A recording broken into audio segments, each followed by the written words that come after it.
지금부터 빅풋이 존재한다는 확실한 증거가 이미 있다는 것을 보여드리겠습니다. 그리고 이건 제 말이 아닙니다. 이건 수십 년간 현장 경험을 쌓은 박사 학위를 가진 인류학자이자 해부학자에게서 나온 이야기입니다. 그는 빅풋의 일부 영상, 그리고 더 구체적으로는 일치하는 발자국들이 과학적으로 조작이 불가능하다는 증거를 밝혀냈습니다. 우리가 지금까지 논의해온 발자국의 세부 사항들이 사스쿼치종의 존재를 의심의 여지 없이 완전히 확증한다고 말해도 될까요? 네, 그렇습니다. 하지만 그보다 더 충격적인 것은 그는 주요 연구에서 의도적으로 제외된 진짜 사스쿼치 털 샘플에 대해 직접적으로 알고 있다는 사실입니다. 초기에는 제출된 샘플이 접수되었다는 사실조차 인정받지 못했고 연구에서 인용되지도 않았다는 불만이 있었습니다. 제 이름은 로버트입니다. 저는 캐나다의 영화 제작자이자 연구자이며 2024년 9월에 사스쿼치를 직접 목격하지 않았다면 이 빅풋의 미궁에 빠지지 않았을 것이라고 확신합니다. 그때부터 저는 이 신비로운 존재들에 대한 진실, 전부의 진실을 밝혀내는데 완전히 집착하게 되었습니다. 그 진실이 일부 사람들을 얼마나 불편하게 만들든 상관없이 말이죠. 빅풋을 진지하게 연구하는 몇 안 되는 고도로 자격 있는 과학자 중 한 분과 인터뷰할 수 있어 정말 영광이었습니다. 제가 말하는 분은 제프 멜드럼 박사입니다.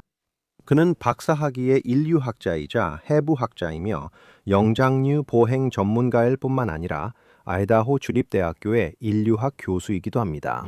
멜드럼 박사는 지구상에서 누구보다도 사스쿼치에 대한 과학적 증거의 모든 세부 사항을 연구하는데 더 많은 시간을 보냈다고 할 수 있습니다. 또한 연구해야 할 증거가 매우 많다는 사실이 드러났습니다. 먼저 멜드럼 박사님, 저와 만날 시간을 내주셔서 정말 감사드립니다. 이렇게 박사님과 대화하게 되어 정말 영광입니다. 솔직히 말씀드리면 지금 좀 흥분되고 설렙니다. 바라건대 기대에 부응할 수 있기를 바랍니다. 확신합니다. 네, 확신해요. 그리고 본격적인 내용, 증거의 세부 사항이나 오랜 시간 동안 박사님께서 다뤄오셨을 흔한 회의론자들의 주장에 들어가기 전에 먼저 여쭤보고 싶은 게 있습니다. 박사님께서 경력을 시작하시고 인류학자가 되셨을 때 본인이 아마도 세계 최고의 18인치 길이의 털로 덮인 발자국 전문가가 될 거라고 예상하셨나요? 아니요, 전혀 예상하지 못했습니다. 사실 제 진로를 정하는 과정은 매우 복잡하고 우여곡절이 많았습니다. 사실 저는 아주 어릴 때부터 동물에 매료되어서 수의사가 되고 싶다는 생각을 항상 가지고 있었습니다. 저는 곤충 채집이든 자연사와 관련된 모든 것에 푹 빠져 있었습니다. 저는 우리 방에 털이 있거나 비늘이 있거나 다리가 많은 동물들로 이루어진 저만의 작은 동물원을 가지고 있었어요. 방이 마치 작은 동물원 같았죠. 해골, 뼈, 화석, 말벌 둥지, 새둥지 등 온갖 것들이 있는 자연사 수집품들도 있었어요. 제 관심이 점점 더 집중되면서 저는 자연인류학과 인류진화에 더 구체적인 흥미를 갖게 되었고 특히 인류진화의 화석 기록이 계속해서 제 시선을 사로잡았습니다. 비교해부학, 기능 형태학, 고생물학, 그리고 인류 진화에 대한 논의는 제가 매료된 모든 것의 정수였습니다. 저에게 있어서는 1968년으로 거슬러 올라갈 수 있습니다. 그때 로저 패터슨이 제가 살고 있던 워싱턴주 스포킨에 나타났거든요. 그리고 그는 브리티시 컬럼비아 대학교와 스미스소니언에서 그 영상을 상영했는데 대부분의 과학자들은 부정적인 의견을 내놨습니다. 이건 허구다 라고 말이죠. 그것은 인간 진화가 어떻게 이루어졌는지, 이족 보행이 어떻게 진화했는지 등에 대한 그들의 기대와는 달랐습니다. 제 말은 그들에게도 나름의 이유가 있었겠지만 그리 설득력 있는 이유들은 아니었습니다. 그리고 심지어 합리적이고 이성적인 이유들조차도 이후에 완전히 무시되었고 새로운 지식과 화석 기록에서의 새로운 발견들에 의해 부정되었습니다. 그는 전국적으로 프로그램을 진행했으며 스포켄이 첫 방문지 중 하나였습니다. 그래서 저는 신문에서 그 광고를 본 게 기억나요. 그리고 아버지를 설득했죠. 저는 그때까지 빅풋에 대해 들어본 적이 없었거든요. 이게 바로 빅풋이라는 개념을 처음 접한 순간이었어요. 이게 뭐지?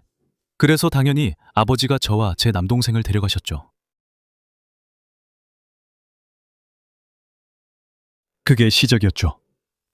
하지만 그때도 당신이 말한 것처럼 누가 상상이나 했겠어요? 제가 여기 앉아 이 주제로 당신과 얘기할 줄 누가 알았겠어요? 그땐 그냥 11살 남자아이들이었으니까요. 그저 흥분과 모험, 미스터리와 미지의 세계에 대한 스릴, 그리고 탐험이었죠. 저는 우리 모두가 당신처럼 매우 뛰어난 과학자든 아니면 빅풋에 관심이 있는 평범한 사람이든 저처럼 이 모든 것에 대한 진실을 알고 싶어하는 깊은 관심을 가진 사람들은 어린 시절에 특별한 경험이 있었던 것 같습니다. 아주 자주 패터슨, 김엠린 필름이죠. 그렇죠. 아마 대부분의 경우에 그런 것 같습니다. 하지만 저는 그 필름이 어린 시절 당신에게 준 영향에서 몇 년쯤 앞으로 넘어가 보죠. 당신은 비교적 최근에 자격을 얻은 인류학자였고, 일련의 사건들이 일어나면서 빅풋이 당신의 관심사에 들어오게 되었습니다. 일반적인 관심사가 아니라 당신의 전문 분야에서 진지하게 연구해야 할 주제로서 말이죠. 그 사건들이 무엇이고 어떻게 이 문제를 진지하게 여기게 되었는지 순서대로 말해 주실 수 있나요? 맞아요. 정말 기이한 일련의 사건들이었어요. 그건 부분적으로는 어떤 인연들과 특정한 상황들이 우연히 맞아떨어져서 일어난 일이었어요. 실제로 6학년 때 지구과학 시간에 영장류에 대한 단원을 배웠는데 선생님이 우리에게 답을 유도하고 계셨어요. 점장류의 분류를 정의하는 특징들, 즉 원숭이와 유인원을 다른 포유류와 구분짓는 점들, 그리고 그 분류에 속하는 대표적인 종들의 목록을 선생님이 물으셨죠. 그리고 누군가, 이름은 기억이 안 나지만 장난을 치던 친구가 손을 들고 영장류의 예시로 빅풋이라고 말했어요. 그리고 반 친구들이 웃었죠. 그런데 그냥 넘기거나 무시하지 않고 정말 대단하게도 데이비스 선생님께서는 그럼 목격자들은 빅풋을 어떻게 묘사하나요? 라고 물으셨어요. 그리고 나서 아이들이 자발적으로 답했고 영화를 본 아이들이 말한 특징들을 선생님이 적어가며 우리가 이미 적어둔 항목들과 하나씩 대조하셨죠. 네, 좋아요. 그중 각각은 우리가 내린 영장류의 묘사, 정의와 연관되어 있습니다. 그러니까 만약 빅풋이 존재한다면 아마도 큰 영장류일 가능성이 높겠죠. 그렇지 않나요? 씨앗이 뿌려졌습니다.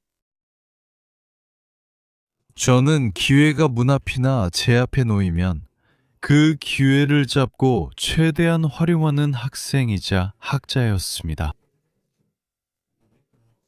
그래서 그리너리, 사스쿼치가 찍힌 비디오 영상을 조사할 기회가 생겼을 때 그는 이렇게 물었습니다.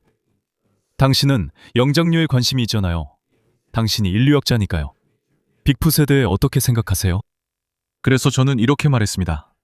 글쎄요, 그때쯤에는 수년간 관심이 많았다가 줄었다가 했는데 그 당시에는 별다른 일이 없어서 관심이 좀 줄어든 시기였습니다. 헤드라인에 오를 만한 일도 없었고 새로운 돌파구도 없었습니다. 그냥 늘 똑같은 예전과 다를 바 없는 상황이었죠. 그리고 그냥 멈춰버린 것처럼 보였어요. 아시다시피 이 미스터리는 해결되지 않은 채로 남을 것 같았죠. 그래서 제 생각을 말했죠. 그가 새로운 증거가 나오면 관심 있겠냐고 묻길래 당연히 그렇다고 했어요. 누가 안 그러겠어요? 그리고 정말로 딱 2달쯤 후에 전화가 왔어요. 간단히 말해서 레드우즈 비디오라고 알려진 영상이 있었어요. 때때로 애칭으로 플레이메이트 비디오라고도 불렸죠. 참고로 이 콘텐츠를 재미있게 보고 계시고 더 깊이 있는 탐구, 가장 논리적인 분석, 그리고 기존의 관점을 바꾸는 빅풋 증거들을 더 많이 보고 싶으시다면 구독 버튼과 알림벨을 눌러주세요. 최근 숲속 오두막이라는 새 패트리언을 시작했으니 저와 더 가깝게 소통하고 증거를 보고 싶으시면 많은 관심 바랍니다. 첫 번째 등급 멤버십은 완전히 무료입니다. 자세한 내용은 영상 끝에서 안내드릴게요. 그래서 그게 저를 끌어들였어요. 그때는 그냥 재미있는 연습이 될 거라고 생각했죠. 왜냐하면 저는 영장류의 이동 방식과 비교 해부학을 공부하는 학생이었으니까요. 이 영상을 보고 저기 지퍼있네 또는 움직임이 이상해 라고 말할 사람이 누가 더 적합할까요? 그리고 봐봐요. 팔다리 비율이 다른 보행 모델들과 완전히 일치하지 않아요. 이건 그냥 내 기술을 연마하기 위한 재미있는 연습이 될 거라고 생각했어요. 문제였던 건 지퍼가 안 보였다는 거예요. 그리고 사실 저는 중족부 굴곡의 단서가 되는 흥미로운 특징들을 발견하고 있었어요. 중족부의 유연성이라는 개념은 이 개체가 도로에서 벗어나 나무 경계선 옆에 덤불 속으로 들어갈 때 관찰한 결과에서 나온 것이었습니다. 그래서 그것이 또 다른 전환점이었습니다. 여기서 잠깐 멈추겠습니다. 왜냐하면 여러분이 아마 무슨 생각을 하고 있을지 알기 때문입니다. 로버트, 정말로 우리가 이 흐릿한 흑백 영상, 아무것도 제대로 보이지 않는 이 영상이 젊은 인류학자였던 멜드럼 박사가 빅풋을 진지하게 받아들이게 만든 영상이라고 믿길 바라는 건가요? 솔직히 일리가 있는 지적입니다. 하지만 몇 가지 기억해야 할 점이 있습니다. 우선 멜드럼 박사가 이 영상을 봤을 때는 테이프에서 디지털로 변환되지 않았던 시절이었습니다. 여러 번 복사되고 재복사되고 불법 복제된 영상이 아니었죠. 그래서 그가 본 영상은 제가 여기서 보여드릴 수 있는 것보다 훨씬 더 고화질이었습니다. 이게 제가 온라인에서 찾을 수 있었던 가장 고화질 버전입니다. 하지만 멜드럼 박사는 그 영상을 보고 더 많은 디테일을 알아볼 수 있었습니다. 여러분은 영상 초반에 약속한 빅풋의 확실한 증거가 어디 있냐고 궁금해하실 수 있습니다. 왜 이렇게 많은 배경 설명을 하는 걸까요?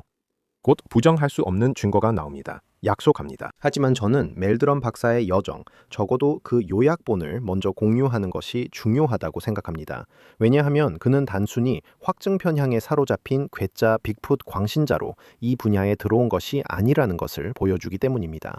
그는 처음부터 진지한 인류학자이자 해부학자였고 오직 진실을 밝히는 것만을 목표로 하는 과학자였습니다. 그리고 그는 수년에 걸쳐 다양한 증거들에 의해 이 존재들이 실제로 존재하며 그 존재를 부정할 수 없다는 점에 점차 설득당하게 되었습니다. 이 여정에서 저와 함께하며 닥터 멜드럼이 발견을 해나가는 과정을 따라가 보겠습니다. 이 발견들이 그를 증거가 존재한다는 확신에 이르게 했습니다. 그리고 나서 닥터 프린스의 저서와 논문, 그리고 그 밖의 자료들을 접할 기회를 얻게 되었습니다. 실제로 몇 차례 서신도 교환됐습니다. 그 다음 연결고리는 그린웰이었습니다. 그리고 우리가 이 레드우드 영상을 평가하러 캘리포니아로 내려갔을 때 여행 중 어느 시점에 그가 서류 가방을 열었습니다.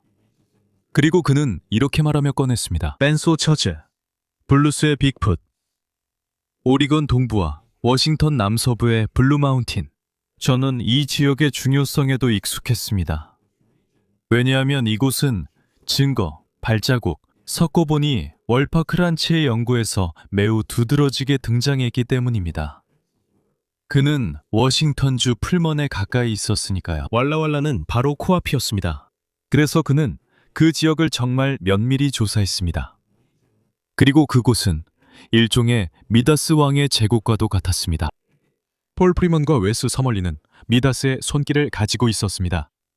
정말 많은 고양이들이 있었죠. 그리고 캠프들도 있었고요. 그래서 의심을 불러일으켰습니다. 하지만 그 지역을 잘 아는 사람이라면 누구나 그 주의, 그 지역의 토양과 그 확장에 대해 아주 빨리 이해하게 되었습니다. 저는 그 지역에 익숙합니다.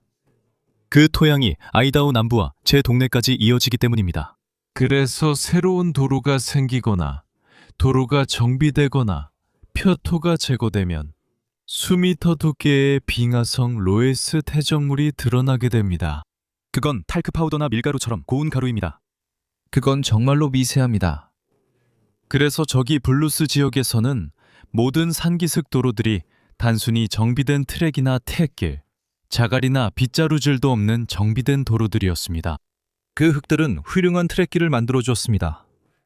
비가 오면 그 흙은 아주 점토질이었고 그 미세한 입자의 흙이 거의 고무신처럼 끈적거리는 진흙을 만들어냈습니다. 하지만 마르면 밀가루처럼 됐습니다. 그리고 만약에 피자도우나 파이 크러스트 같은 걸 만들 때 밀가루를 조금 뿌려본 적이 있다면 손가락으로 살짝 만지면 완벽한 지문이 남는다는 걸 알 겁니다. 그렇게 미세한 입자 크기가 표면의 세부적인 지형을 놀라울 정도로 잘 포착합니다. 그래서 여기에는 모두 비포장된 3차 도로들이 있었고 그저 자연 그대로의 길이었습니다. 그 길을 적절한 시기에 따라가면 사스쿼치뿐만 아니라 온갖 흔적을 발견할 수 있었습니다. 제 말은 누군가가 일부러 흔적을 남긴 것처럼 보일 정도로 사스쿼치의 흔적만 유난히 많았던 건 아니었습니다. 아니요, 제가 직접 데려갈 수도 있습니다.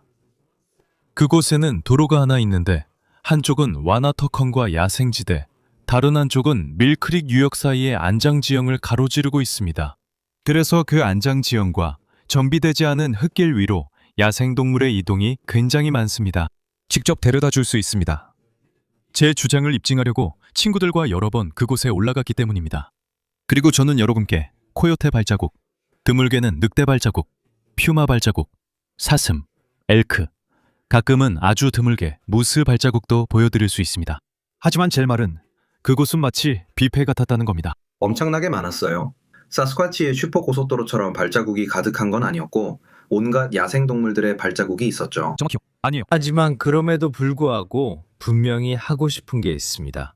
당신이 본격적으로 조사하기 전에 폴 프리먼이 많은 발자국을 발견했던 블루스 지역에 대해 언급하셨죠. 그리고 물론 폴 프리먼의 영상도 마찬가지고요. 그 부분은 나중에 다루겠습니다. 그런데 과학자로서 제가 틀렸다면 정정해주세요. 당신은 매우 의심이 많으셨죠. 그리고 아까도 언급하셨듯이 마음의 마이다스의 손처럼 한 사람이 그렇게 많은 발자국을 발견했다는 사실에 대해 전혀 신뢰하지 않으셨죠. 처음에는 이게 진짜라고 전혀 확신하지 않으셨던 거죠. 저도 약간 그러니까 몇 가지 우려가 있었습니다. 그리고 르네드 다이덴 같은 사람들의 의견에 의해 그 우려가 더 커졌습니다. 그리고 그로버 크란츠조차도 약간 조심스러워했습니다. 그렇게 많지는 않았어요. 사실 저는 존 그린이 르네의 영향을 많이 받았다고 생각합니다. 그리고 그는 폴을 알지 못했고 그 자료를 직접 접한 것도 아니었죠. 그래서 그는 약간 회의적이었습니다. 만약 누군가가 한 줄기의 발자국만 발견한다면 그건 좀 의심스러울 수 있죠. 그는 이런 곳에서 2-3개, 4개의 발자국을 발견하곤 했죠. 그 일이 더 자주 일어날수록 점점 더 의심스러워졌습니다. 왜냐하면 존은 이 동물들이 극히 드물다는 것을 알고 있었기 때문이죠. 맞아요. 모든 동물은 습관의 동물이에요. 그리고 만약 그들이 사냥감이나 물, 은신처 같은 생존에 필요한 것들을 찾기 위해 특정한 길이나 경로를 따라 움직인다면 폴은 정말 열심히 일했어요.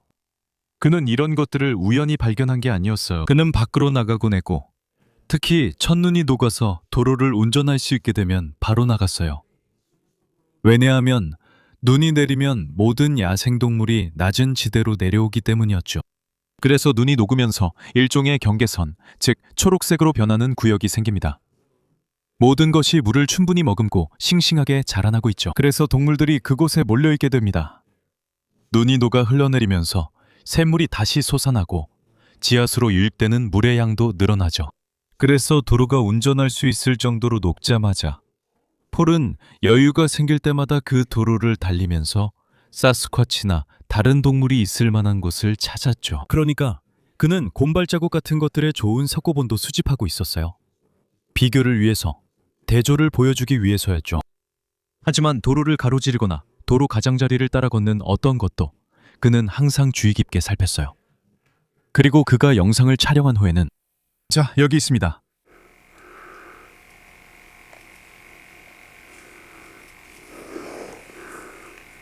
세상에, 그 영상이 특히 그렇지만 사실 그보다 조금 전 그가 유역 주변을 순찰하던 중에 그 일을 겪었을 때도 마찬가지였어요. 그리고 그 생명체가 강둑을 따라 내려와 자신을 바라보는 것을 봤고 어깨와 머리에 털이 곤두섰죠. 그래서 그는 일종의 주목받는 인물이 되었습니다. 그리고 마을 사람들도 그 이야기를 하고 있었어요. 그래서 그들은 이렇게 말하곤 했죠. 그래 폴, 나도 저기 어디쯤 올라갔었는데 무슨 흔적을 봤어. 한번 확인해봐. 그래서 그는 실제로 그렇게 했죠. 그래서 그는 가서 확인해 볼 만한 장소들에 대한 정보를 계속해서 받게 됐어요. 그리고 제가 가지고 있는 것들 중 일부는, 제 말은 전부 제 연구실에 보관하고 있어요. 그리고 그중 일부는 명백히 조작된 것이었어요. 사람들이 제 생각엔 그를 속이려고 했던 것 같아요. 그리고 그는 그것들을 저에게 보여줬어요. 그는 이렇게 말하곤 했죠. 그래, 이건 잘 모르겠어. 그는 이렇게 말했어요. 하지만 누군가가 나에게 전화했거나 누군가가 그 이야기를 해줬어. 그래서 나는 가서 그것을 만들었지. 그는 항상 어떤 경우에도 석고 모형을 만들었어요. 그리고 훨씬 나중에야 그가 나를 데리고 가서 그날 발견한 발자국을 보여줬어요. 같은 이유였죠. 그때가 2월이었어요. 눈이 막 녹아서 이 특정한 길에서 위쪽 능선까지 드러난 상태였어요. 그리고 그는 순찰을 돌다가 이 발자국들을 발견했어요. 그리고 그는 신경 쓰지 말라고 했어요. 이미 발자국 본을 수도 없이 떠봤다고 했죠. 그는 말하길 발자국이 정말 완벽하게 남아있지 않으면 신경 쓰지 않을 거라고 했어요. 그런데 저는 그 발자국들을 보고 있었죠. 그가 말하는 불완전함이라는 게 바로 움직임의 흔적들이에요. 발가락이 미끄러진다든지 아니면 엄지발가락이 끌려나간다든지 또는 중족부 굴곡으로 생기는 압력 윤기 같은 것들이죠. 이런 모든 것들이요. 긴장 균열, 발가락이 퍼지는 현상, 발가락이 밀리거나 미끄러지면서 남기는 자국 같은 것들이죠. 발을 밀어내는 동작 대신에요. 저는 그걸 그냥 눈에 담았어요. 보고 나서 이제 마음껏 비판해도 된다는 생각이 들었죠. 그래서 우리가 그를 집에 데려오자마자 제 형제와 저는 함께 이 여행을 했어요. 별들이 잘 맞아떨어진 순간이었죠. 아시다시피 저와 그는 패터슨 김린 영화 상영회에 함께 갔었어요. 그리고 우리가 이 놀라운 발자국들을 봤을 때도 아시다시피 우리는 또 함께 있었어요. 그래서 제가 그에게 돌아서서 말했죠. 봐, 설령 이게 조작된 거라 해도 말이야. 그리고 그때쯤이면 저는 폴에 대해 이런저런 얘기를 많이 들었거든요. 그래서 우리가 그를 믿어야 할지 말아야 할지 고민했죠. 하지만 저는 발자국을 잘 알고 발자국을 해석할 수 있습니다. 저는 그 밑에 있는 골격 구조나 관절의 상호작용, 그리고 그 관절을 감싸고 있는 연조직에 대해서도 말씀드릴 수 있습니다. 저는 힘이 어떻게 발생하는지, 압력이 어떻게 분산되는지, 발가락이 지면과 어떻게 맞닿는지 등 그런 역학적인 부분도 설명할 수 있습니다. 그러니까 저는 그런 것들을 해석할 수 있습니다. 저는 그것들을 인식하고 해석할 수 있으며 한 종류의 발자국과 다른 종류, 그리고 다른 종의 발자국을 구별할 수 있습니다. 그래서 저는 이것들을 보면서 도대체 그는 어떻게 이런 일을 해낼 수 있었을까 하고 생각하게 됩니다. 해부학적인 세부 사항이 너무 많아서 제가 설명하자면 저를 감탄하게 만든 부분들을 지적할 수 있습니다. 마치 그는 제 말을 전혀 이해하지 못하는 것 같았어요. 그러니까 다시 말해서 포 프리먼이 자신이 결점이라고 부르는 것, 즉 그가 쥐형을 떼기에 부적합하다고 생각했던 흔적들이 오히려 그것들이 진짜라는 것을 판단하는 데 필요한 완벽한 단서였다는 걸 알 수 있었다는 거죠. 그리고 조작된 것이 아니라는 것도 맞습니까? 맞아요. 정확합니다. 그리고 그는 꼭 다른 것들을 무시하지도 않았어요. 그의 수집품에는 부분적인 흔적들도 많이 있었죠. 아니면 이런 것도 있었어요. 이건 정말 훌륭한 예였어요. 제가 제 책에 장을 쓰면서서야 비로소 알게 된 점이죠. 다른 신체 부위의 자국들도 있는데 예를 들어 엉덩이 자국도 있어요. 정말 놀랍죠? 제 말은 해부학적인 세부 묘사나 대부분의 사람들이 놓치는 미묘한 디테일까지 있다는 거예요. 손자국도 있었고 악명 높은 손가락 마디 자국도 있었어요. 엄지가 옆으로 튀어나와 있고 심지어 엄지 손톱 자국까지 있었죠. 그리고 근위지골의 관절 윤기의 바벨 모양도 느낄 수 있었어요. 아시다시피 해부학의 섬세함이 정말 놀랍습니다. 이런 것도 있었죠. 그분이 가끔 저에게 주형을 보여줬는데 보면 좀 잘 모르겠다는 느낌이었어요. 그리고 그는 이렇게 말했어요. 이게 뭔지 잘 모르겠다고요. 그냥 발가락이라고 불렀다고 했죠. 그에게는 발가락 4개가 희미하게 찍힌 자국처럼 보였대요. 그래서 저는 그럴 수도 있겠다 생각했고 나중에 다시 보려고 넣어뒀어요. 이번에는 손자국 같은 다른 것들을 찾고 있을 때였어요. 서랍을 열었더니 우연히도 발가락 자국이 손자국 옆에 놓여 있었어요. 그래서 저는 이게 뭐지? 하고 그걸 집어서 조금 다른 시각으로 보기 시작했어요. 그리고 해부학적 특징이 바로 보였어요. 그건 전혀 발자국이 아니었어요. 발가락이 없었어요. 제가 보고 있던 것은 주먹 아랫부분에 두툼한 살이 남긴 자국이었어요. 그리고 발가락처럼 보였던 것은 사실 손가락 마디였어요. 아마도 일어설 때 주먹을 바닥에 대고 있었던 것 같아요. 일어설 때 손이 이렇게 손가락 마디를 따라 굴러갔어요. 그래서 가장 가까웠던 것은 새끼손가락이었지만 그게 가장 큰 자국이었어요.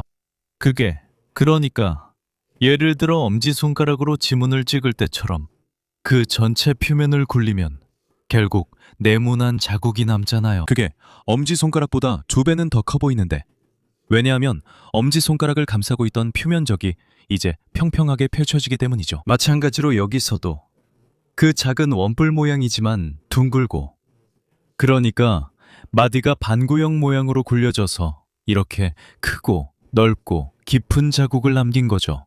그리고 또 하나가 있었어요. 4개의 마디가 있었죠. 엄지손가락은 사용되지 않았어요. 하지만 손바닥 아랫부분은 뚜렷했어요. 심지어 새끼손가락 밑부분에 있는 작은 Y자 모양의 굽힌 부분도 눈에 보일 정도였어요. 그런데 그는 완전히 놓쳤죠. 저도 그 부분을 제대로 볼 마음가짐과 세밀한 시각을 갖기 전까지는 완전히 놓쳤어요. 그리고 나서야 하고 알아차렸죠. 그래서 가끔은 제가 그에게 세부사항을 지적하거나 지금은 중족부 압력 능선을 보여주곤 했어요. 이 보행로에 있는 발자국 중 하나에는 아주 독특한 속도 방지턱 같은 압력 능선이 있었어요. 그래서 제가 저거 본 적 있어요 라고 했어요.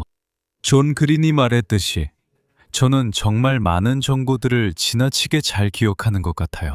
그중 하나는 존 그린의 책 중 한 권에 실린 사진이었는데, 그 사진은 라일 라버티라는 미국 산림청의 목재조사원이 촬영한 것이었어요. 그 사진은 영화 촬영지에서 찍힌 건데 아마도 촬영 당일이나 아니면 그 다음날, 왜냐하면 로저와 밥이 결국 마을로 돌아왔으니까요. 마을에서는 이 일에 대해 소문이 퍼지면서 소동이 일어났어요. 라버티는 팀과 마을에 있다가 이 얘기를 듣고 이상하네? 우리도 방금 거기 있었는데 라고 생각했어요. 가서 한번 보자. 그래서 그들은 다시 그곳으로 올라갔고 발자국은 여전히 아주 선명하게 남아 있었어요. 그래서 라버티는 컬러 슬라이드로 여러 장의 사진을 찍었어요. 최소 5개 정도의 발자국을 찍은 훌륭한 사진이었고, 그 발자국들은 이후 밥 티트머스가 석고본으로 떴죠. 그래서 우리는 각각의 발자국 사진과 석고본을 얻게 되었고, 그 안에는 아주 독특한 압력 능선도 포함되어 있었어요. 그리고 그 내용은 이후에 공개되었습니다. 제 생각엔 존 그린의 더 에이프스 어무머스에 있었던 것 같아요. 그리고 한두 군데 다른 곳에도 그 석고본의 사진이 있었지만 아무도 진짜로 그 연관성을 알아차리지는 못했어요. 아무도 그 압력 융기가 무엇인지, 그리고 그것이 발의 형태와 기능에 어떤 의미가 있는지 제대로 밝혀내지 못했어요. 저는 그 발자국을 보고 있었고 또 다른 발자국들도 봤어요. 96년 블루스에서 몇 개 있었죠. 저걸 본 적이 있어 라고 생각했어요. 역시나 저는 다시 돌아가서 확인해 봤어요. 그리고 맞아요. 그 발자국들은 미드마운틴에서 만들어졌고 그들은 복제본을 만들었고 발자국 주형을 만들었죠. 그리고 결국 저는 존 그린뿐만 아니라 밥 틴머스와 그의 수집품과도 더 많은 시간을 보낼 기회를 얻었고 그 주형의 복제본을 가져올 기회도 얻었습니다. 틴머스가 현장에 와서 10개의 발자국 주형을 만들었는데 그 중에는 러니 러버슨이 사진을 찍은 몇몇 발자국도 포함되어 있었습니다. 그러니까 이게 무엇인지, 그리고 이것들이 같은 해부학적 특징의 동일한 표현이라는 사실을 부정할 수가 없었습니다. 그리고 이제 여기서 생각의 흐름을 마무리하는 게 좋겠네요. 그 결정적인 증거는 물론 다른 흥미로운 연관 사례들도 많지만 정말로 확실한 결정타가 있었습니다. 제가 중국에 갔을 때 공원 관리인이 만든 야로우의 석고본 한 쌍을 볼 기회가 있었던 것이었습니다. 위안 선생님, 야생에서 본 후에 그 석고본들이 순둥자 숲에 있었던 거죠. 맞습니까? 네, 맞아요. 그들에 대한 소문은 어느 정도 퍼져 있었지만 아무도 이 특징의 중요성에 주목하지 않았습니다. 그래서 그 석고본의 특징이 잊혀졌고 우리는 그 점을 따로 부각하지 않았습니다. 하지만 그에게 줬을 때 우리는 인터뷰 현장으로 가는 버스 안에 있었습니다. 그는 작은 여행 가방을 가지고 있었어요. 그 작은 여행 가방에는 석고본을 싸고 덮을 천이 들어 있었습니다. 그들은 우리가 도착할 때까지 제가 몰래 보는 걸 허락하지 않았어요. 그들은 카메라가 돌아가는 상태에서 제가 처음으로 싱크하게 공개되는 모습을 보고 반응하는 장면을 담고 싶어 했어요. 하지만 저는 여행의 틸머스 주형의 3D 스캔본을 가져왔어요. 그 스캔본은 연속적으로 회전된 모습으로 표현되어 있어서 그 윤곽을 정말 잘 감상할 수 있었죠. 하지만 그는 페이지를 넘기다가 그 큰 그림을 봤어요. 그리고 그는 정말 일어났어요. 그가 제 재킷을 잡아당기며 끌기 시작했고 그림을 보며 계속 들썩였어요. 저는 알았어 라고 했어요. 그들이 저한테 보게 해주진 않았지만 알겠어요. 잠깐만 기다려보자고 했죠. 정말로 우리가 도착해서 준비를 마치자 그는 엄청 신나서 가방을 꺼내 보여주더라고요. 그리고 그 안에서 깁스를 꺼내 들었어요. 그가 왜 그렇게 신나 있었는지 바로 이 때문이었죠. 둘 다 티트모스 깁스와 똑같이 생겼거든요. 그러니까 그건 대략 1.2cm 정도 더 넓었고 튼튼함이 조금 더 거칠었어요. 그러니까 패티처럼 성인 여성 대신에 젊은 성인 남성이었을 수도 있죠. 하지만 제 말은 부정할 수 없었어요. 같은 특징, 같은 비율, 같은 형태와 기능이었죠. 같은 종이었습니다. 그리고 날짜를 보면 이건 1992년에 주조된 거예요. 저는 티트모스 주연과 그 중요성에 대한 설명을 90년대 후반까지도 발표하지 않았거든요. 그러니까 그가 어떻게, 그는 영감을 받을 수가 없었겠죠? 그는 그 이상하게 생긴 것을 특별히 주목할 이유가 없었을 거예요. 사람들은 그걸 봐도 그 밑에 있는 형태와 기능을 전혀 이해하지 못하거든요. 마치 이거 고장난 건가? 아니면 이건 아치인가? 라고 생각하죠. 이상하고 과장된 아치일 뿐이에요. 저는 그게 아치가 아니라고 했어요. 정말 아니에요. 그건 역동적인 특징이고 압력 능선입니다. 또 다른 예시들도 보여줍니다. 하지만 사스쿼치들 사이에서도, 그러니까 블루스 지역에서 제가 직접 주조하고 목격한 발자국들 외에도 폴 프리먼이 주조한 다른 발자국들에도 그 압력 능선이 뚜렷하게 나타나 있었습니다. 그리고 아시다시피 다른 지역에서 온 다른 예시들도 있었습니다. 보스버그 크리플풋.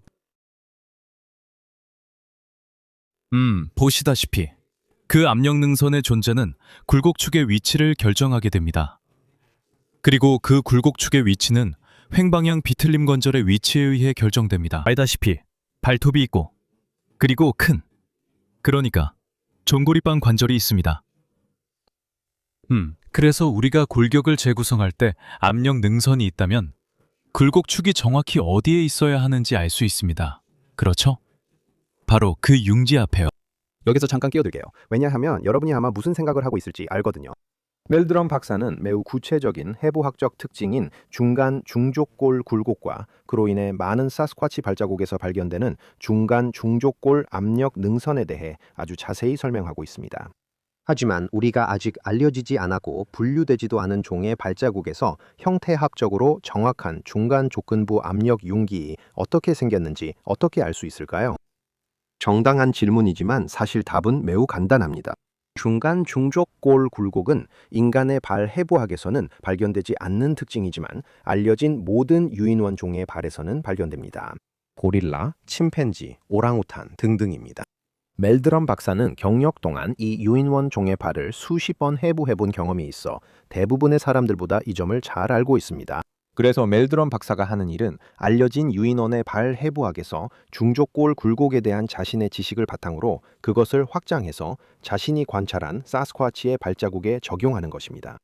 그리고 그 특징은 해부학적으로 고도로 훈련된 해부학자가 기대하는 것과 완벽하게 일치합니다. 또 다른 중요한 점은 만약 프랜시스의 해석과 제 해석이 맞다면 보스버그의 불구 발자국이 정확하다는 것입니다. 그 변형된 발의 바깥쪽에 있는 혹들은 발의 바깥쪽 가장자리의 이상 관절 주위에 염증이 생긴 흉터 조직의 작은 무지 외반증입니다. 마치 할머니가 꽉 끼는 뾰족한 신발을 신어서 엄지발가락 바깥쪽에 무지 외반증이 생기는 것과 같습니다. 그 작은 무지 외반증들은 종고리빵관과 이빵 중족골 관절의 위치를 표시합니다. 그래서 그 위치가 행족 근관절을 표시합니다. 그리고 보스버그 크리플풋은 뚜렷한 압력 능선이 없지만 같은 방식으로 걷고 있지 않습니다. 그리고 분명히 발이나 발에 부상을 입은 적이 있습니다. 다른 발은 부상이나 신경병증으로 인한 병리나 변형이 보이지 않습니다. 제 생각에는 신경병증인 것 같습니다. 부상은 아닌 것 같습니다. 제 생각에는 척수에 종양이 있는 것 같습니다. 그리고 그것이 정형외과 의사들과 족부 전문의들 사이에서 더 일반적인 의견입니다. 하지만 어쨌든 그 기준점들은 흔적근 관절의 일부인 관절 중 하나의 위치를 나타냅니다. 그리고 그것이 정확히 맞는 위치 관계에 있다는 것을 보여줍니다. 길어진 발꿈치 부분이 발의 힘 지렛대에서 더 큰 지렛대를 형성한다는 것을 반영합니다. 그리고 매우 튼튼하고 길어진 발꿈치 비율의 여러 다른 예시에서도 입증되고 있습니다. 그러니까 제 말은 이게 어떻게 순전히 우연일 수 있겠습니까? 그리고 그렇지 않습니다. 왜냐하면 만약 그게 단 하나에만 국한된다고 해도 힌두교도들이 말하듯이 그 가능성을 생각하는 것만으로도 정신이 아찔해집니다. 하지만 그러니까 저는 이런 독특한 형태를 보여주는 예시를 계속해서 보여드릴 수 있습니다. 제가 항상 제 영상의 댓글에서 자주 마주치는 회의적인 반응 중 하나는 바로 우리가 지금 논의하고 있는 형태, 특히 중족골 굴곡과 관련이 있습니다. 사람들은 그 흔적을 만드는 데 필요한 역동적인 움직임을 이해하지 못하는 사람들은 이렇게 말하곤 합니다. 저 발자국에는 중족골 굴곡이 있다 라고요. 하지만 똑같은 세트, 예를 들어 텐 티트머스 주형이나 프리먼 주형 같은 것들 중에서 왜 모두가 그런 특징을 가지고 있지 않느냐고 묻습니다. 네네, 두 가지 요인의 상호작용이 있습니다. 하나는 지면의 일관성입니다.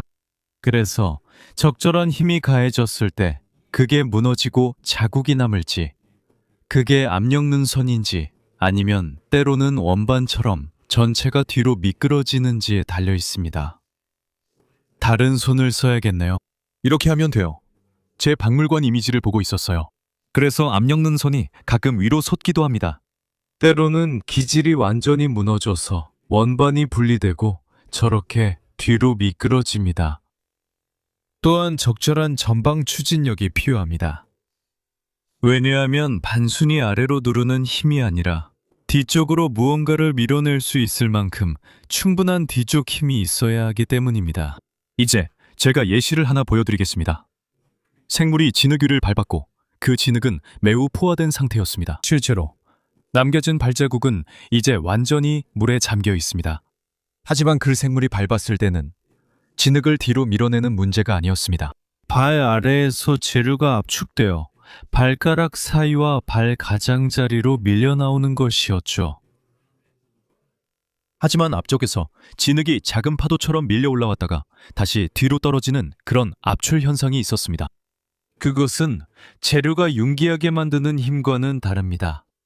그리고 때때로 이런 세로 방향의 균열이 생기는데 이미 뒤꿈치가 공중에 떠 있으면 밀려난 흙을 다질 수 있는 것이 아무것도 없기 때문입니다. 그래서 융기할 때 이런 세로 방향의 균열이 생깁니다. 티트머스 주형에서 그것들을 볼 수 있습니다. 제가 만든 족적 주형에서도 볼 수 있고 프리먼에서 만든 일부 주형에서도 볼 수 있습니다. 그리고 또 다른 중요한 점이 있습니다. 일종의 결정적인 부분, 즉 핵심이라고 할 수 있죠. 이 경우에는 제가 만든 슬라이드를 예로 들면 실제로 오늘 우연히 발견한 아주 좋은 자료가 있습니다. 바로 클리프 베링맨의 심층 분석 중 하나입니다. 제 말은 이 내용은 제 강연 중 하나에서도 찾을 수 있습니다. 그 강연에서 저는 촬영지에서 발견된 발자국 증거에 대해 이야기합니다. 하지만 저는 우연히 클리프 베링맨을 발견하게 됐습니다. 그는 제 그림 2개를 아주 효과적으로 사용했습니다. 하지만 그는 이 질문을 다룹니다. 프레즈노에서 밀턴이 본 발자국 하나, 티트머스가 뜬 발자국 섞어본 10개가 있다면 왜 다른 발자국엔 압력 능선이 없을까요? 자, 여기 3D로 스캔된 10개의 발자국이 있습니다. 그리고 다음 슬라이드에서는 이 모든 발자국을 90도 회전시킵니다. 그러면 갑자기 10개 중 8개에서 압력 능선을 볼 수 있습니다. 이제 어떤 경우에는 그들이 걷는 방식이나 바닥의 상태 때문에 발자국이 정말 평평해 보이기도 합니다. 팬케이크처럼 평평하죠. 만약 발바닥의 아치가 앞꿈치와 뒤꿈치, 즉 아치의 양끝에 압력을 집중시키면 완전히 평평한 발이 되지 않습니다. 일부 회의론자들은 평평한 발자국을 보고 이건 나무 판자로 만든 거야 라고 말합니다. 글쎄요, 그게 하나의 설명일 수는 있지만 직접 해보세요. 저를 위해 한번 해보세요. 이제는 당신이 그걸 증명해야 합니다. 그리고 평평한 나무 위쪽으로 비슷하게 흉내내는 것조차 그렇게 쉽지 않습니다. 그 점에 대해 조금 더 이야기해보고 싶은데요. 왜냐하면 이건 또다시 고전적인 관점이기 때문입니다. 그리고 궁극적으로 그건 당신이 말한 아주 미세하고 세밀한 부분들에 대한 지식과 교육의 부족으로 귀결된다고 생각합니다. 충분히 깊이 파고들면 그게 완전히 이해가 되죠. 하지만 잠깐 반론을 제기해보자면 정말 똑똑한 회의론자, 예를 들어 제프 멜드럼의 족적 형태에 대한 영상을 여러 번 본 사람이 있다고 해봅시다. 그 사람들이 이런 걸 알아도 왜 조작할 수 없는지 설명해 주실 수 있나요? 좋은 예로 데이비드 데이글 박사는 이 증거들의 상당 부분을 반박하려는 시도로 책을 썼습니다. 그는 이 주제에 꽤 관심을 가지며 자랐음에도 불구하고요. 분명히 그는 이 모든 것이 단지 상상에 불과하고 사실적인 근거가 없다고 스스로를 설득한 것 같습니다. 매튜 크롤리, 일명 더 투스는 유명한 회의론자이며 글을 쓰고 실험도 하는 등 다양한 활동을 하고 있습니다. 두 사람 모두 여러 가지 방법으로 이것을 반박하려고 했습니다. 그리고 하나는 두꺼운 라텍스 고무 보철물이었습니다. 그 유연성 때문에 기본적으로 인간 발의 앞부분이 다르게 눌리게 됩니다. 그리고 발의 나머지 부분이 공중에 떠 있다면 압력 융기가 생길 수도 있습니다. 문제는 그가 여러 장의 사진을 보여주는데 그 사진들 중 어느 것도 추정되는 압력 융기가 일관되게 같은 위치에 있지 않다는 점입니다. 정확하다고는 할 수 없지만 일관된 위치에 있지는 않습니다. 만약 그렇다면 일관된 위치에 있어야 할 것입니다. 만약 그것이 실제 살아있는 생명체라면 반드시 그래야겠죠. 맞습니까? 맞아요. 왜냐하면 발뼈대의 비율에 의해 제한되기 때문이죠. 반면에 크롤리의 모델은 실제로 길이 어디에서나 구부러질 수 있는 유연한 고무 보철물에 기반하고 있습니다. 이는 발이 어디에 위치해 있는지, 얼마나 단단히 고정되어 있는지, 또는 발가락이 앞으로 미끄러졌는지 뒤로 미끄러졌는지에 따라 달라집니다. 그러니까 그가 보여주는 두 개의 주요 사진에서 압력 융기가 아주 다른 위치에 나타납니다. 일관성이 없어요. 그게 본질적으로 결정적인 증거라는 게 정말 흥미롭네요. 중족구 꺾임을 시도하려고 했다는 것 자체가 확실히 평균 이상으로 정교한 사기라는 증거입니다. 아니면 그런 사기로 생긴 압력 융기일 수도 있습니다. 왜냐하면 우리 모두 온라인에서 딱딱하게 조각된 나무발 사진을 본 적이 있으니까요. 그리고 분명히 당신 같은 사람이라면 한 번만 봐도 웃을 겁니다. 하지만 족적 형태에 대해 훨씬 더 많은 지식을 가진 사람이 이런 아주 특징적인 요소들을 재현하려고 시도했다가 실패했다는 점이 흥미롭네요. 정확히 그렇죠. 맞아요. 그리고 우리가 해외를 살펴보면 점점 더 많은 사례들을 발견하게 됩니다. 달릴 때 생기는 반쪽 발자국이든 이 경우에는 발이 굽혀지는 바로 그 지점에서 트랙이 끝나게 됩니다. 그러니까 저와 당신이 해변을 전속력으로 달릴 때, 발바닥 앞부분으로 스프린트를 할 때, 우리는 짧고 간결한 발자국을 남깁니다. 약간 5발가락 달린 작은 강아지처럼 보이죠? 맞아요. 왜냐하면 뒤꿈치가 닿지 않으니까요. 네, 뒤꿈치 없이 발바닥 앞쪽과 발가락만 닿아요. 하지만 그런 자세에서 발을 지탱해줄 중화치가 없다면 사스쿼치의 발처럼요. 제가 말씀드리자면 그런 경우에는 발이 횡족 근관절을 따라 굽혀지면서 반쪽 발자국이 남게 됩니다. 이때 굽힘의 축은 횡족 근관절과 일치하게 되죠. 실제로는 서로 연결된 인대들 때문에 나란히 있는 두 개의 관절이 함께 작용하는 복합관절입니다. 그런 예시들은 반복해서 봐도 정말로 흥미롭습니다. 그리고 다시 한번 아무도 제 가설이나 이론, 해석을 알지 못했던 시기에 기록된 것들입니다. 그렇게 말씀드릴 수 있겠네요. 제 생각에는 그러니까 이건 단순한 가설 그 이상이라고 생각합니다. 왜냐하면 저는 그 해석에 대해 꽤 확신이 있기 때문입니다. 왜냐고요? 왜냐하면 저는 패터슨 기밀린 필름에서 그것이 일어나는 것을 직접 볼 수 있기 때문입니다. 저는 그녀의 발이 제가 말한 그 동작을 하는 걸 볼 수 있습니다. 그리고 맞아요. 그들은 치유돼요. 네. 정확히 그래요. 정확히 그래요. 그리고 그래서 이건 정말 잘 받아들여졌어요. 아는 사람들 사이에서요. 의사회의론자들이 아니라 하포드 트랙, 데니스 하포드, 부보안관, 하버드 카운티를 칭찬하면서 공사 현장에서 발생한 소란에 대응했죠. 거기엔 일련의 발자국이 있었어요. 조건 때문에 아주 정교한 발자국이었어요. 딱딱한 땅 위에 가루처럼 부서진 먼지층이 있었죠. 이번에는 흔적이 사라지지 않았어요. 하지만 사실상 마찬가지예요. 중장비가 흙을 밀가루처럼, 베이비 파우더나 탈크 파우더처럼 곱게 갈아버리고 그 위에 비가 내리면 젖어버리니까요. 그래서 발이 그 촉촉하고 가루 같은 흙층을 밟고 딱딱한 땅에 닿으면 진흙이 발가락 사이로 그리고 발 가장자리로 밀려 올라오게 됩니다. 단순한 발자국이 아니라 거의 발의 완벽한 윤곽, 마치 발의 주형처럼 찍히게 되는 거죠. 그리고 그건 중요한 특징입니다.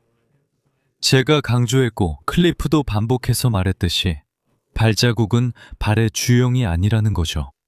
발자국 주형은 한 걸음을 내딛는 동안 발이 지면에 가한 상호작용, 손상, 왜곡 또는 교란의 기록입니다.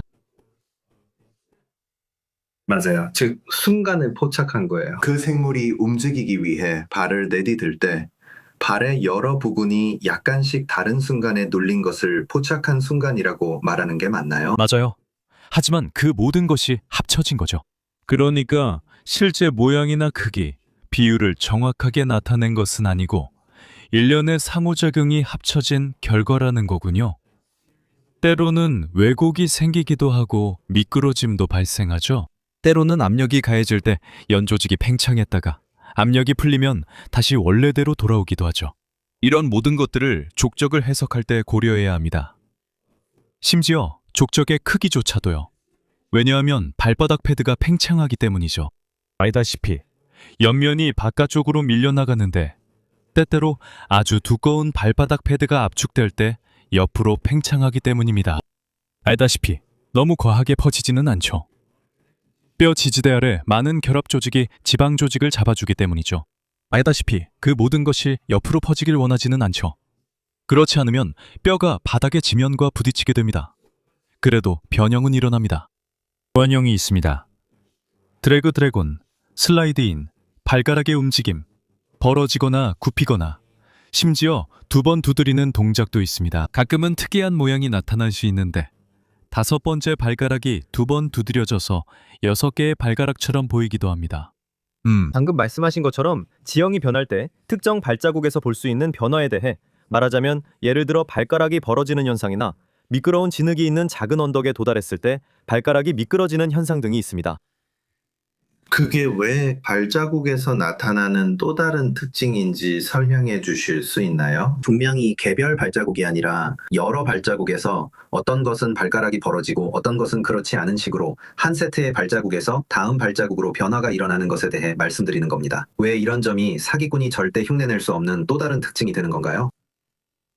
왜냐하면 분명히, 꼭 분명하진 않지만 그렇긴 한데 하지만 일반적으로 상상해보면 인간이 낼 수 없을 만큼 크고 형태가 왜곡된 발자국을 만들 때는 보통 어떤 종류의 보조기구를 사용하게 될 겁니다. 그리고 가장 직접적인 방법은 분명히 왜냐하면 많은 사람들이 속임수라고 주장하는 걸 봤으니까요. 가장 단순하고 가장 직접적인 방법은 나무로 깎은 판을 사용하는 겁니다. 알다시피 단단한 나무로 만든 발 모양을 만들어서 부츠나 신발에 묶거나 아니면 아예 발에 직접 고정할 수도 있겠죠. 그리고 분명히 그렇게 움직이지 못하면 한계가 엄청납니다. 또한 발자국의 깊이 문제도 있습니다. 왜냐하면 이건 마치 설피를 싣는 것과 같기 때문이죠.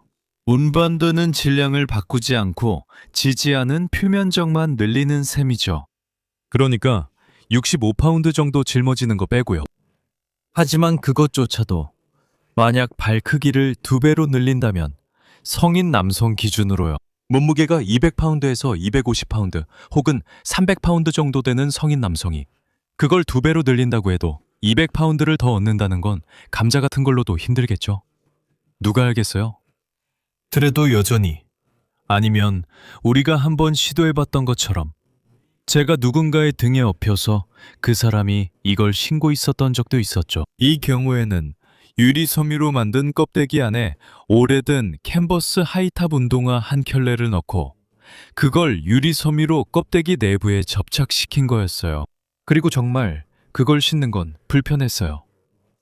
두꺼운 양말을 여러 겹 겹쳐 신어야 했죠. 그리고 상상해보면 저는 몰랐어요. 누군가의 등에 올라타서 그런 사기 수법을 재현해보려 했다는 걸 몰랐어요. 그거 정말 웃기기도 하고 또 이 모든 과정에서 당신의 과학적 성실성을 잘 보여주는 부분이기도 해요. 왜냐하면 제 생각에 당신도 알다시피 보세요. 이게 바로 폴 프리먼이 그렇게 나쁜 평판을 얻게 된 이유예요. 그는 자신의 뒷마당에서 조각한 발을 가지고 실험을 해봤다고 말한 것 때문에 사기꾼이라는 낙인이 찍혔어요. 설득력 있는 족적을 만들려면 무엇이 필요한지 알아보기 위해서였죠. 맞아요. 사람들이 거기에 정말 집착했죠. 그렇죠. 그리고 그 점을 고려해야 해요. 왜냐하면 진지하게 말해서 진짜 실력 있는 연구자라면, 추적을 공부하는 학생이라면 누구나 스스로 배우기 위해 그런 실험을 해봤을 테니까요.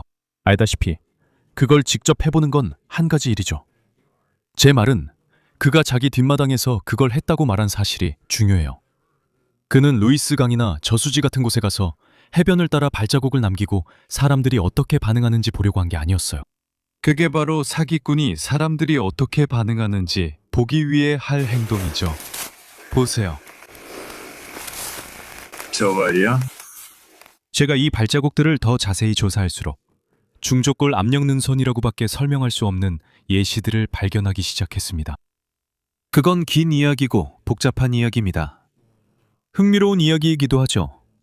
하지만 그 과정은 더뎠고 아직도 제 동료들에게 완전히 받아들여지지 않았습니다. 저걸요. 아직도 완전히 받아들여지지 않았다는 사실이 정말 흥미로운 점이네요. 네. 제 생각에는, 그리고 제가 틀렸다면 정정해 주세요. 그 점이 오히려 가능성을 더 낮게 만드는 것 같습니다. 사실상 그런 특징, 즉 중간 중족골 압력 융기라는 개념에 대한 마지막 결정타처럼 보이네요. 특히 1960년대에는 물론이고 그 이후로도 한참 동안 이런 족적을 조작하려고 했던 사람들의 집단 의식 속에조차 그런 개념이 있었을 것 같지 않습니다. 그래서 당신의 그 지적은 정말 잘하셨습니다. 그리고 그걸 티트머스가 주염을 뜨기 전에 찍힌 족적의 가장 유명한 사진 중 하나와 결합해보면 됩니다. 거기에는 압력능선 옆에 표백된 듯한 하얗게 보이는 가지, 잎이 없고 바늘도 없는 가지가 여러 갈래로 뻗어 있습니다. 즉, 여러 갈래로 나뉘어 있습니다. 사람들은 그것과 압력능선과의 근접성을 보고 그냥 초록색까지나 잔해의 일부를 밟은 거겠지 라고 말했습니다. 알다시피 모래톱에는 큰 잔해 더미가 있고 패티는 그 뒤로 걸어가고 있습니다. 그리고 그럴 수도 있습니다. 모래 바로 아래에 탄력이 있고 아직 푸른 가지가 있어서 그 위를 밟으면 가지가 눌릴 수 있습니다. 하지만 압력이 풀리면 가지가 다시 튀어오르며 속도를 내 충격과 혹을 만들 수 있습니다. 그래서 그것은 단순히 그 특정한 한 걸음에서 생긴 현상이라고 생각되었습니다.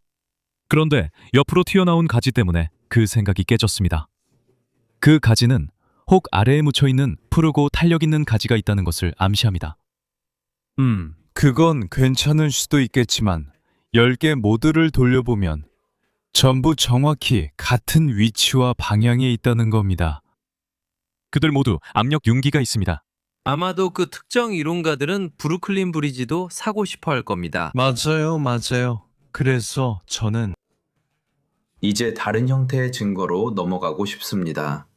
하지만 그 전에 이 부분은 간결하게 짚고 넘어갈 가치가 있다고 생각합니다. 과학자이자 특히 영장류의 이동 방식과 발 형태에 대한 전문가로서 그렇게 말해도 안전하다고 생각하시나요? 우리가 지금까지 논의해온 발자국의 세부 사항들이 사스쿼치 종의 존재를 의심의 여지 없이 완전히 입증한다고 확실히 말씀하실 수 있습니까? 제 개인적인 생각으로는 네, 그렇습니다. 이건 정말 말도 안 되는 일이네요. 다시 한번 말씀드리자면 Dr. 멜드럼이 조사한 많은 발자국에 남아있는 형태학적 특징은 실제 살아있는 사스쿼치를 가리킬 수밖에 없습니다.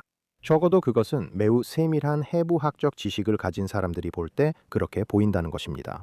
문제는 그런 사람이 드물다는 것입니다. 불편한 진실을 드러내는 것에 대해 말하자면 바로 이쯤에서 여러분이 꼭 들어봐야 할 팟캐스트를 소개할 좋은 타이밍입니다. 이 팟캐스트는 Closed Encounter Club으로 제 친구 저스틴과 조시가 운영합니다. 이 팟캐스트에서는 UFO를 목격한 천체 물리학자부터 설명할 수 없는 경험을 한 평범한 사람들까지 다양한 사람들을 인터뷰합니다. 그리고 곧 최고의 빅풋 시리즈도 공개될 예정입니다. 아주 깊이 있고 자세하며 시리즈의 첫 번째 에피소드는 실제로 저와의 인터뷰입니다. 그래서 여러분이 제가 여기서 전하려고 하는 논리적이고 설득력 있는 분석을 좋아하신다면 Close Encounter Club도 분명히 좋아하실 겁니다. 모든 주요 팟캐스트 플랫폼에서 들으실 수 있습니다. 꼭 한번 들어보세요. 정말 들어볼 가치가 있습니다. 제가 단 한 가지 단서를 붙이자면 참고할 만한 기준이 없고 수많은 표본을 경험해보지 않은 사람에게는 여기서 우리가 말하는 것은 발자국입니다. 우리가 말하는 것은 해부된 시체 표본입니다. 우리가 말하는 것은 영장류와 인간의 수백 개발 골격에 대한 기하학적 형태의 계측 분석입니다. 그러니까 그런 모든 것을 고려할 때 그것이 내가 자신에게 그런 결론을 내릴 수 있는 능력에 확실히 영향을 미칩니다. 맞아요. 그런 경험이 없는 사람은 결국 다른 사람의 의견이나 결론에 의존할 수밖에 없죠. 그리고 저는 결론이라는 점을 강조하고 싶어요. 짧은 이야기를 하나 해드릴게요. 예전에 라디오 토크쇼에 출연했을 때였는데 그때도 아주 비슷한 대화를 나누고 있었어요. 그리고 다른 게스트 중 한 명이었는지 아니면 청취자였는지 잘 기억은 안 나지만 그 중 한 명이 자신의 의견을 말하고 있었어요. 그녀는 제 주장을 반박하려고 했어요. 이 기능적 배열과 그것이 발자국 사례에서 어떻게 나타나는지에 대한 제 설명에 대해 반박하려 했죠. 아주 빠르게 반응했어요. 물론 저는 받아들이지 않았습니다. 그녀는 그 부분들에 대해 저에게 도전할 만한 능력이 없었고 실질적이거나 근거 있는 반박을 제시하지도 않았습니다. 그리고 그녀는 약간 방어적으로 변하면서 그건 당신의 의견이잖아요 라고 말했습니다. 저도 제 의견이 있습니다. 제 의견을 가질 권리가 있고 저는 제 방식대로 할 겁니다. 그래서 저는 신뢰합니다 라고 말했습니다. 제가 신뢰합니다 라고 말하고 지금까지 몇 개의 발자국을 조사하고 석고로 떠보셨나요? 라고 하나씩 짚어가며 물었습니다. 사람 시신의 발을 몇 개나 해부해 보셨나요? 더 나아가 고릴라, 침팬지, 오랑우탄, 마카크, 개코 원숭이의 발을 몇 개나 완전히 해부해 보셨나요? 발뼈대를 몇 개나 측정해 보셨나요? 몇 개나, 몇 개의 데이터 세트, 몇 개의 골 측정 데이터 세트를 만들어내셨으며 그 각각의 측정값과 지표에 대한 생체역학적 근거와 설명을 제시하셨나요? 제가 말씀드렸죠. 그런 작업을 다 하셨을 때에야 비로소 당신의 의견을 제 결론과 동등하게 볼 수 있다고요. 저는 그 모든 작업, 수년간의 연구와 교육 등을 바탕으로 결론을 내리고 있는 겁니다. 제가 말씀드렸죠. 지금 당신이 그 단어를 사용하는 방식처럼 의견이 아닙니다. 이건 의견이 아니라 결론입니다. 당신의 것은 지금 바르고 있는 자료에 대한 매우 피상적인 이해에 근거한 의견입니다. 그녀, 저는 그게 중요한 구분이라고 생각해요. 만약 제가 틀렸다면 정정해 주세요. 하지만 그곳에서 접하게 되는 의견, 그리고 자신을 진지한 빅풋 연구자라고 부르는 사람들이 가지는 의견은 당신 수준에 있는 몇 안 되는 사람들조차도 하지만 제 수준에서 말하자면 그런 의견을 받는 사람이라면 누구나 그 의견들이 감정적으로 동기부여된 것임을 분명히 알 수 있습니다. 반면의 결론, 그리고 이것이 중요한 차이라고 생각하는데 당신과 같은 결론은 감정이 아니라 데이터에 의해 동기부여되고 형성된 것입니다. 네. 아무튼 제가 거기서 말을 끊었네요. 제가 그냥 덧붙이려고 했던 건 그녀가 정말로 당황했고 그 순간에는 자신의 입장을 변호할 방법을 몰랐다는 거예요. 그리고 사회자가 다행히도 대화를 그녀 쪽으로 조금 이끌어줬어요. 그리고 그녀는 다음에 저를 만났을 때 저에게 다가왔죠. 그녀가 미안해요. 기분 상하게 한 건 아니죠? 아직 친구죠? 라고 말했어요. 제가 말했어요. 물론이죠. 우리는 여전히 친구예요. 제 우정은 의견과 상관없으니까요. 제 우정은 우리 사이의 우정과 동료애 같은 것에 기반한 거예요. 제가 말했어요. 하지만 이 점을 네가 인식하고 다시는 그런 주장을 하지 않는 게 중요하다는 걸 알아줬으면 해. 나는 정중하려고 했지만 솔직하게 말하자면 그렇지. 그래도 저는 예의를 지키려고 했어요. 하지만 그렇지 않았다면 상황이 좀 더 험악해졌을 수도 있죠. 다른 형태의 증거에 대해서도 조금 이야기하고 싶습니다. 그래서 우리는 족적 형태, 우리가 가지고 있는 족적 증거의 모든 세밀한 부분에 대해 이야기했습니다. 여러 해 동안 영장류의 이동 방식, 영장류 해부학, 인류학을 연구해온 경험을 바탕으로 말씀드리는 것입니다. 그것만으로도 이 종의 존재를 입증하는 충분한 증거입니다. 그리고 앞서 말씀드렸듯이 선생님처럼 매우 경험이 풍부하고 세밀한 시각으로 족적의 세부 사항을 보지 않는 사람들은 종종 족적에 대해 매우 무시하는 태도를 보이곤 합니다. 사람들의 생각은 대략 이런 식이죠. 인터넷에서 가짜 나무발을 신고 사진을 찍는 남자를 본 적이 있다. 가짜 나무발을 신는 게 쉬워서 모든 족적을 가짜로 생각하는 거예요. 그리고 게다가 회의론자들은 이렇게 말하죠. 만약 그게 진짜라면 지금쯤이면 물리적인 증거가 있어야 해. 털 샘플도 있고 배설물도 있고 아마 시체도 있을 거야. 그리고 우리는 그런 것들이 전혀 없어요. 그래서 족적도 가짜인데 이 종이 존재하지 않으니까요. 하지만 그게 완전히 사실은 아니에요. 물리적 증거가 없다는 주장, 즉 아주 독특한 유인원과 같은 특징을 가진 털 샘플이 확인된 적이 없고 또 어떤 알려진 유인원과도 완벽하게 일치하지 않는다는 주장이 있습니다. 그럼 우리가 가진 물리적 증거와 그에 대한 연구에 대해 말씀해 주실 수 있나요? 네, 물론입니다.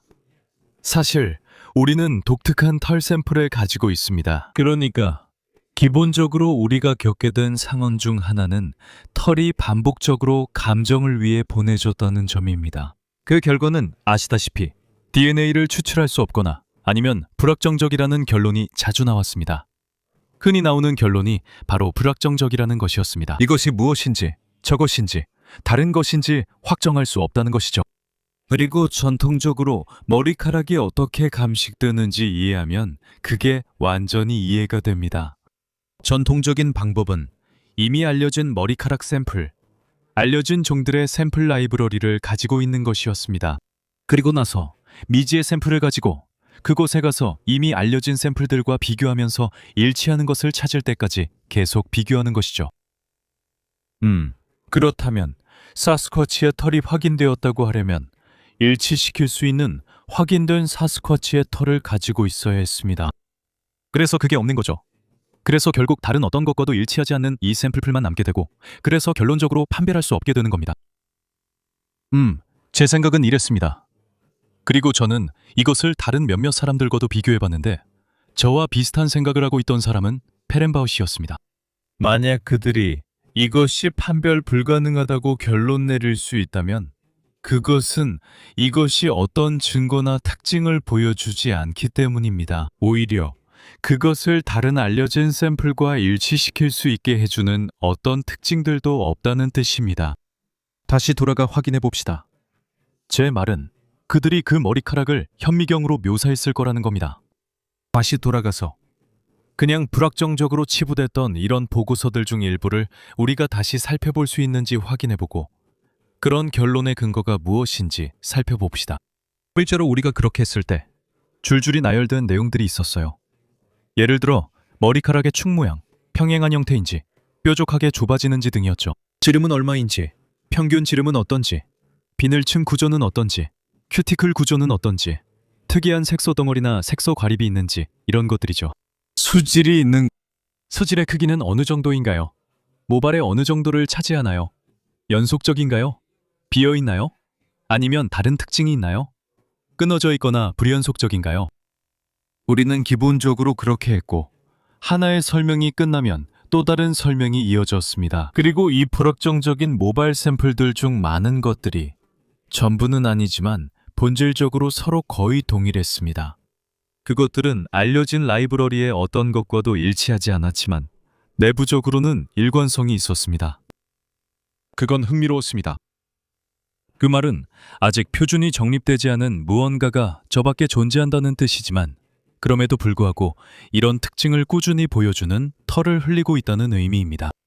그리고 그게 무엇이 되었냐면 문제가 된 그 특징들 말이죠. 제가 틀렸다면 정정해 주세요. 하지만 그 털들은 알려진 어떤 종과도 일치하지 않았지만 서로 간에는 놀라울 정도로 잘 일치했습니다.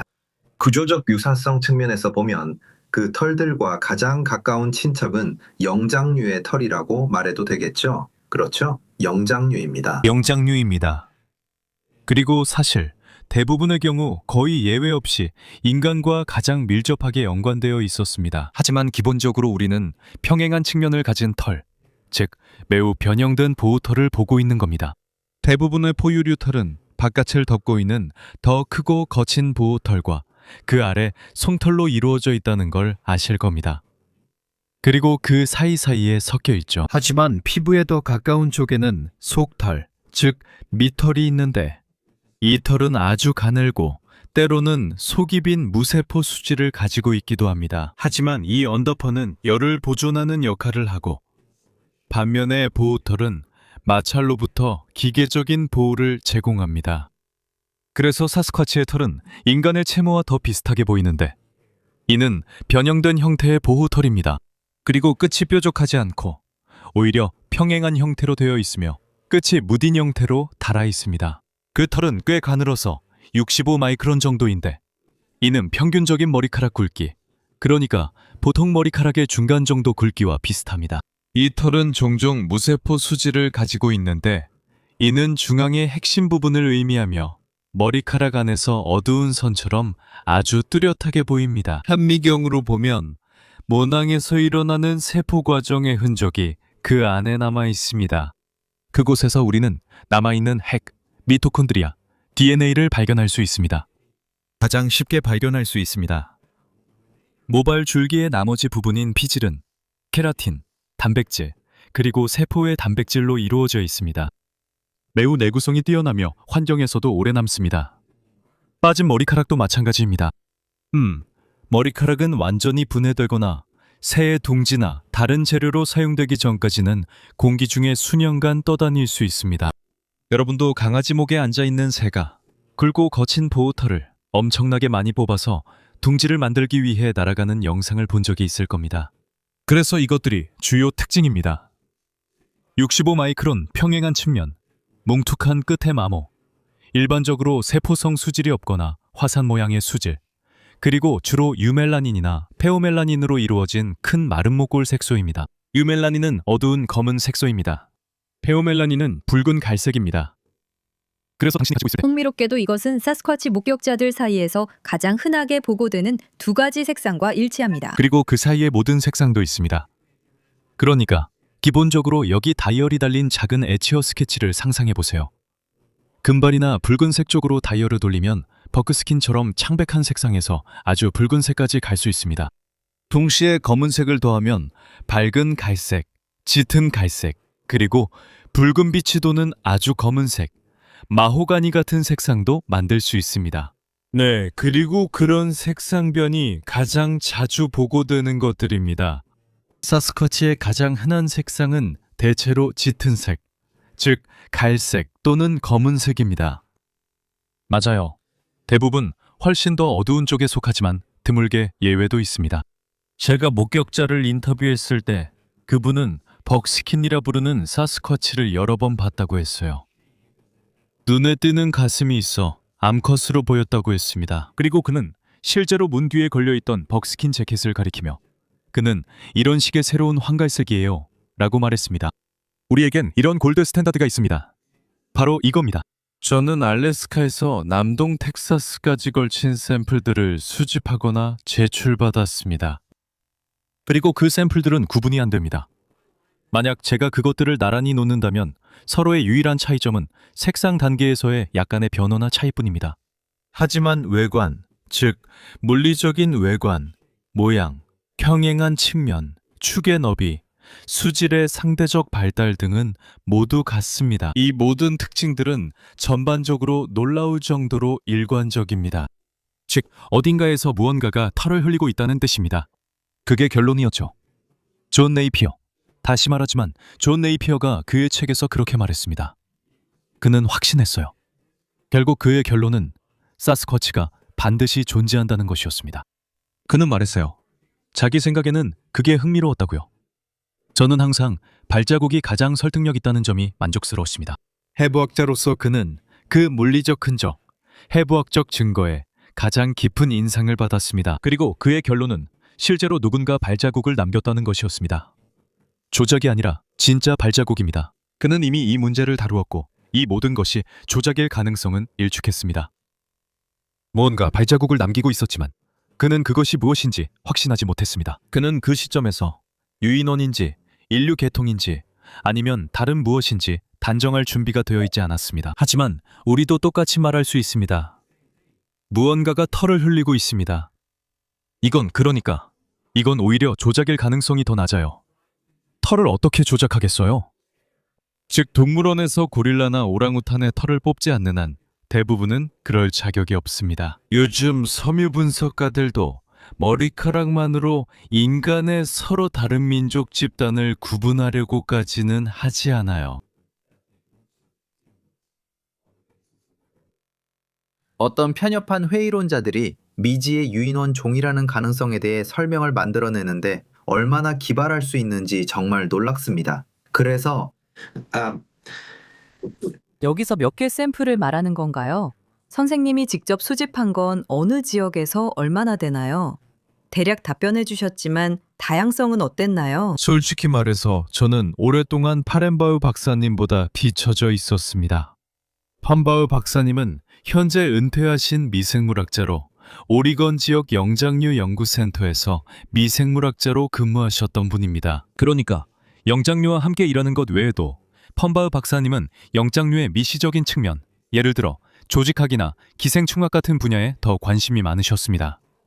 그런 것들이 중요한 부분이었죠. 그리고 해너 박사님은 저희가 항상 찾아가는 분이었는데 그분은 훌륭한 현미경 장비뿐만 아니라 전자현미경 같은 장비에도 접근할 수 있었기 때문입니다.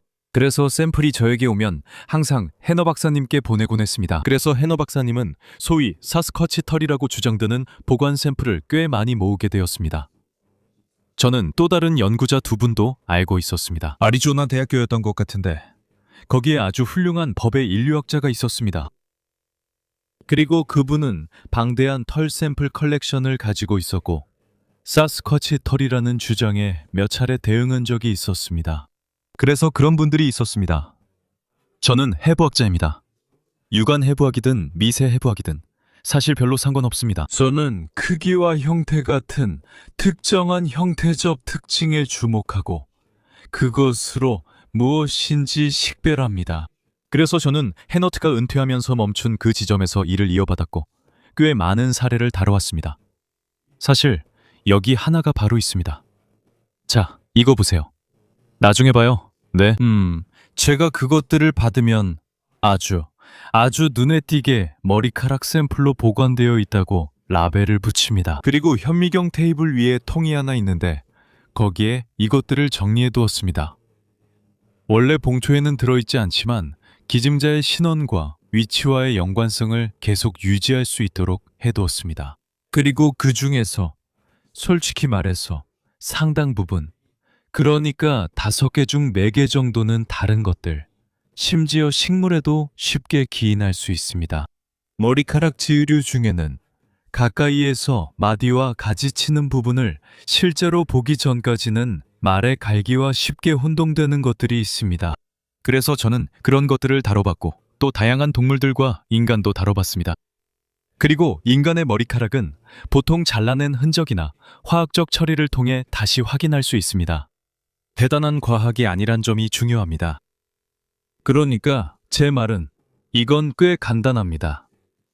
예를 들어 큐티클이나 수질 구조의 특정 측면을 보고 특정한 현상에 딱 맞는 기술 용어를 적용하려고 하는 거죠. 제가 다루는 머리카락은 보통 아시다시피 3, 4인치, 많게는 5인치 정도 됩니다. 가끔 정말 엄청나게 긴 머리카락이 나오기도 하지만 대부분은 소의 꼬리나 말의 갈기 같은 데서 나온 겁니다. 현미경에 올려놓기만 해도 바로 드러납니다. 어떤 경우엔 그럴 필요도 없고 빛에 비춰보면 바로 알 수 있습니다. 이게 제가 가장 불만이었습니다. 그리고 아시다시피 돌아가신 분에 대해 나쁘게 말하고 싶진 않지만 피터 번에 대해서는 아시다시피 FBI가 발표했던 큰 소동이 있었죠. 네, 그들은 사스쿼치에게서 나온 것으로 여겨지는 털 샘플을 조사했고 그것이 사슴털이라는 결론을 내렸습니다. 맞아요. 그리고 그게 바로 해이론자들이 항상 내놓는 고전적인 반박이죠. FBI가 조사해봤더니 전부 알려진 동물들이었다. 맞죠? 네, 바로 그거예요. 그렇죠. 그리고 그게 바로 제 비판인데요. 우선 저는 FBI가 실제로 그걸 현미경 아래에 놓고 옆으로 눕혀서 현미경으로 조사했다는 사실에 정말 놀랐고 꽤 기뻤어요. 저는 그들이 그냥 이게 사스쿼치나 정체불명의 영장류에서 온 것일 수 있다고만 읽고 그걸 버리거나 먼지 쌓인 파일에 그냥 넣어둘 줄 알았거든요. 하지만 안타깝게도 피터는 거기서 진짜 기회를 놓쳤어요. 그는 그 털을 현미경 아래에 놓을 수도 있었고 그 털을 빛에 비춰볼 수도 있었거든요. 그리고 그가 조금만 더 알고 있었다면 그냥 털을 빛에 비춰보거나 10배 확대경으로 들여다보기만 해도 제가 그게 사슴털이라고 바로 말씀드릴 수 있었을 거예요. 사슴과 동물들은 수질의 아주 독특한 형태로 특징 지어지는데 마치 휘저은 우유처럼 작은 기포들이 많이 들어있는 모습을 볼 수 있었을 거예요. 전체 길이에 걸쳐 거품이 낀 것처럼 보여요. 아주 독특하죠? 제가 말씀드렸듯이 맨눈으로도 어느 정도 볼 수 있는데 수질이 울퉁불퉁하고 덩어리진 아주 독특한 모습을 보여주기 때문입니다. 어쨌든 정말 아쉬운 기회를 놓쳤네요. 만약 제가 가진 기준 표본 중 하나를 보낼 수 있었다면 그 사람들이 어떻게 반응했을까요? 그리고 그게 더 큰 관심을 불러일으켰을까요? 아니면 그게 어떤 변화를 이끌었을까요? 마치 뭐였죠? 머스크 옥수였나요? 유콘 지역에서 항상 헷갈리네요. 그 지역의 수산 야생동물 당국이 실제로 그것을 조사했고 논문도 발표했습니다. 야생동물 및 어류국에서 자체 저널 중 하나에 이 사스쿼치 털에 대한 반박 논문을 발표했는데 결국 그 털이 사실이 아님이 밝혀졌습니다. 그리고 다시 한번 보세요. 그게 반박이었습니다. 그래요. 이런 소위 사스쿼치 털이라고 주장되는 것들이 실제로 전문가에 의해 진지하게 조사될 때마다 항상 흔한 동물의 털로 밝혀집니다. 맞아요. 그리고 이게 바로 흔히 나오는 주장입니다. 말씀하신 대로 당신이 자세히 조사했던 몇몇 털 샘플들이 그런 권위 있는 현미경 아래에서 검사되지 못했다는 게 아쉽네요. 하지만 모든 털이 단순히 알려진 동물로 잘못 식별된다는 고정관념이 당신의 경험만으로도 사실이 아니라는 걸 알게 되어 매우 안심이 됩니다. 그럼 여쭤보겠습니다, 멜드른 박사님. 어떻게 그리고 얼마나 자신 있게 그 소수의 샘플에 대해 말씀하실 수 있습니까? 당신은 5개 중 4개가 이미 알려졌거나 식물에서 나온 것이라 말했습니다. 그러니까 20% 정도가 미지에 분류되지 않은 종처럼 보인다는 말씀이시죠? 대부분 인간의 머리카락 구조가 가장 비슷하지만 인간과는 약간 다르다고 할 수 있습니다. 현미경으로 관찰한 샘플 중 20%가 진짜 사스쿼치의 털이라고 단언할 자신이 얼마나 있으신가요? 그 단계로 넘어가면 제 말은 이것들은 쉽게 어떤 일반적인 야생동물의 것으로 볼 수 없거나 알아볼 수 없는 것들이란 뜻입니다. 그 입장에서 100% 진짜 사스쿼치 털이라고 단정하는 것은 큰 도약입니다. 그래서 바로 그 지점에서 DNA 분석이 중요한 역할을 합니다. 왜냐하면 그걸 통해서야 비로소 확실하게 그 도약을 할 수 있고 어떤 결론이든 명확하게 내릴 수 있기 때문입니다. 지금까지 문제는 이 털들이 DNA를 제공하지 않았다는 점에서 정말 큰 보전이었습니다. 그리고 그것은 처음에는 세포 수질이 부족하기 때문이라고 여겨졌습니다. 그래서 세포 찌꺼기, 즉 핵과 핵 유전자, 미토콘드리아와 그 유전자의 잔해가 없는 경우 머리카락 줄기에서는 DNA를 거의 찾을 수 없습니다. 그건 세포의 단백질일 뿐입니다. 이제 우리가 만난 사람들 중에 바로 여기서 브라이언 사이크스가 등장합니다. 그는 먼저 털을 깨끗이 세척한 다음 외부에서 유입될 수 있는 오염물질을 제거하는 것이 가능하다고 주장했습니다. 그리고 나서 그것을 분해해서 털의 축에 남아있을 수 있는 DNA의 잔여물을 추출할 수 있다고 했습니다. 옥스퍼드 연구 말씀이시죠? 맞습니다. 브라이언 사이크스. 옥스퍼드 연구에 대해 안타까운 점은 초기부터 문제가 있었다는 것입니다. 제출된 샘플이 접수되었다는 확인도 받지 못했고 연구에서 인용되지도 않았다는 불만이 있었습니다. 그리고 저는 적어도 4개는 보냈던 것으로 기억합니다. 알다시피 저는 알래스카에서 텍사스까지의 제 기준 샘플들에 대해 이야기하고 있었습니다. 그 중에는 매우 유망한 샘플들도 있었습니다. 저는 서류 작업과 제출 과정을 거쳐 그것들을 제출했습니다. 그 샘플들 역시 전혀 인정받지 못했고 테스트에 포함되거나 언급되지도 않았습니다. 그래서 그 점이 걱정됩니다. 그건 확실히 시사하는 바가 있죠. 그렇지 않습니까? 네, 제 걱정은 어떤 샘플이 그렇게 된다면, 왜냐하면 제가 브라이언에게 말했거든요. 우리가 만났을 때요. 그가 막 출간된 USA DNA 책을 홍보하면서 사인회 투어를 하고 있었어요. 그때 그는 솔트레이크에 내려와 있었죠. 그래서 그가 저를 점심 식사에 초대했어요. 그와 그의 아내와 함께요. 그의 프로젝트와 제 연구에 대해 이야기하고 대화하면서 서로를 알게 될 수 있는 좋은 기회였어요. 점심이 저녁까지 이어졌어요. 우리는 오후 내내 이야기를 나눴죠. 정말 좋았어요. 정말 좋은 기회였어요. 그래서 저는 제 도움을 제안했어요. 제가 말했죠. 있잖아요. 당신은 할 일이 정말 많으시잖아요. 대화를 나눠보니 그게 분명히 보이더라고요. 제가 도와드릴게요. 제가 중간에서 좀 처리해드릴게요.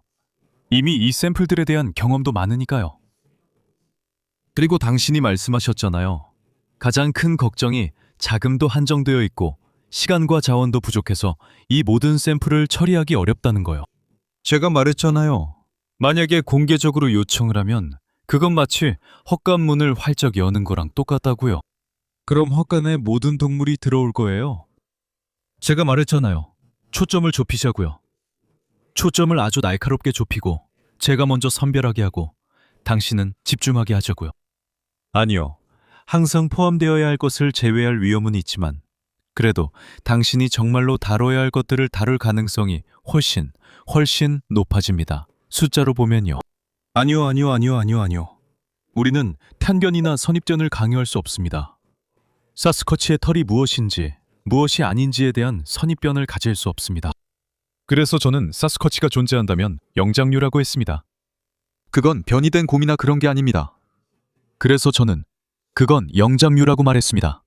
그래서 저는 우리가 영장류와 같은 특성을 적용해도 안전하다고 생각합니다.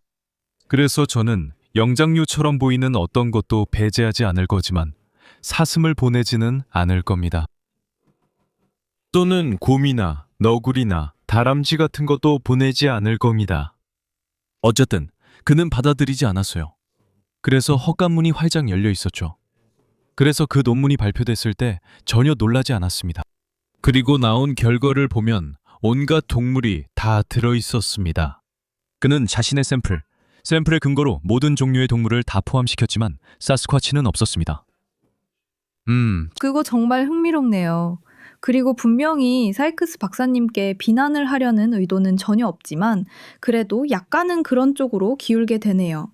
뭐 충분히 이해합니다. 제 생각에는 그건 지적으로 부정직한 행동이었다고 봅니다. 논문을 발표하고 그렇게 말한다면 말이죠. 예를 들어 샘플이 100개 있었다고 해봅시다. 그리고 그 100개의 샘플 중에서 DNA를 추출했다고 합시다. 그중 89개는 흔히 알려진 야생동물로 확인됐다고 합시다. 그런데 신기하지 않습니까?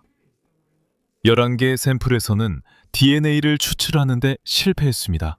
그리고 그 11개의 샘플을 현미경으로 관찰해보니 형태적으로 모두 놀라울 정도로 일관성이 있었습니다. 그리고 그 샘플들은 일반적인 야생동물과 일치하지 않는 것 같습니다. 그게 브라이언 사이크스와 옥스퍼드 연구팀의 결론이었다면 완전히 달랐을 겁니다. 그는 모든 것에서 DNA를 얻었다고 했으니까요. 그는 사실상 DNA가 나오지 않은 샘플은 모두 제외했습니다. 사실 제가 그에게 그게 우리가 겪는 가장 큰 어려움이라고 말했었죠. 그가 저에게 그건 문제없다고 확신시켰어요. 우리의 가장 큰 문제는 무세포 수질을 가진 많은 샘플들이 인간이 만지면서 외부 표면에 오염물이 묻지 않는 한 DNA를 전혀 얻을 수 없었다는 점이었습니다. 그는 이런 샘플들을 화학적, 기계적으로 아주 철저하게 세척해서 외부 오염을 제거하고 내부에서만 DNA를 얻어야 했죠. 그래서 약간의 부끄러움이 있었죠.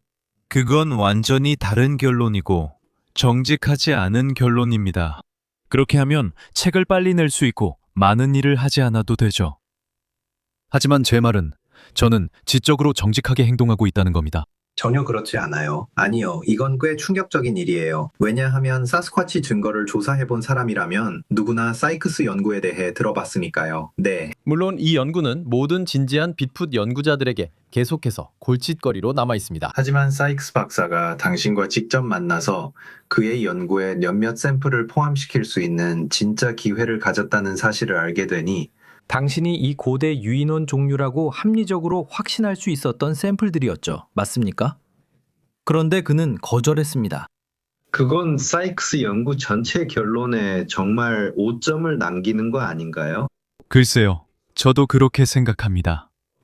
그 결과는 조사를 진전시키거나 탐색을 더 나아가게 하는 가치 있는 결과라고 생각하지 않습니다. 그건 산만하게 만들 뿐이에요. FBI 사건도 마찬가지로 산만하게 만들 뿐이죠. 아무런 도움이 되지 않습니다. 그건 그냥 말씀하신 대로 회의론자들에게 먹잇감을 제공할 뿐이고 결국 우리에게 되돌아옵니다. 그런데도 여전히 그들은 형태학적으로 설명할 수 없는 샘플들에 대해 해명을 하지 못하고 있습니다. 오하이오 주립대학교 4년 동안 그들은 DNA 분석을 하고 있었고 야렌, 즉 중국 야생인의 털 샘플 몇 개를 가져와서 DNA 분석을 하려고 했습니다. 그리고 나서 그들은 결과가 불확실할 수도 있다는 걱정 때문에 겁을 먹었습니다. 그리고 만약 그렇다면 그 결과가 쉽게 오해를 살 수도 있었습니다. 알다시피 이건 마치 불확정적인 결론이 뭔가 알 수 없는 것이 있다는 걸 확인해 주는 것과 같습니다. 그리고 그 존재는 우리가 사스쿼치로 아는 것입니다.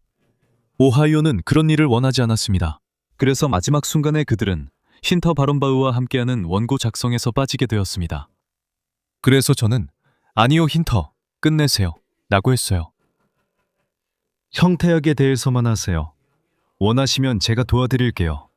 저도 같이 참여하겠습니다. 아니요, 그는 그걸 원했어요. 그는 DNA라는 지팡이, 그 확인을 통해 자신의 형태학적 관찰을 뒷받침받고 싶어 했어요. 맞아요. 말씀하신 것처럼 그걸 뽑아내는 거는 훨씬 더 어렵죠. 그게 흥미롭고 아주 의미심장하며 많은 것을 시사하죠.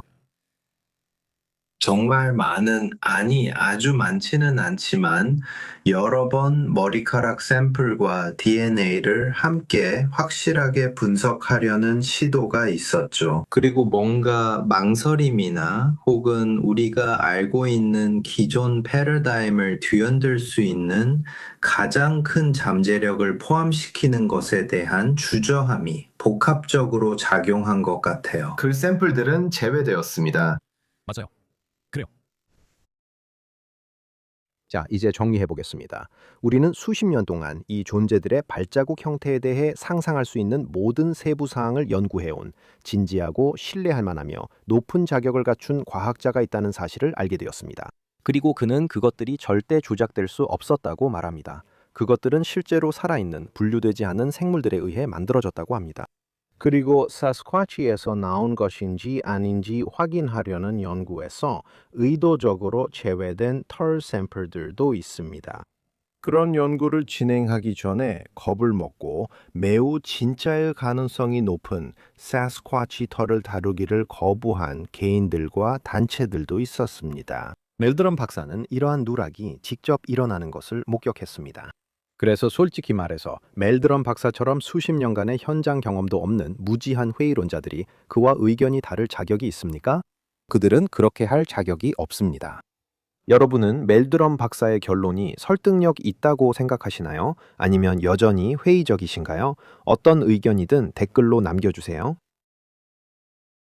여러분이 만약 빅풋에 대한 진실을 찾는 이 탐사에 단순히 구경만 하는 것이 아니라 저와 함께 직접 참여하고 싶으셨다면 바로 여러분을 위한 무언가를 막 시작했습니다. 저의 새로운 패트리온이 연구팀처럼 오픈되었습니다.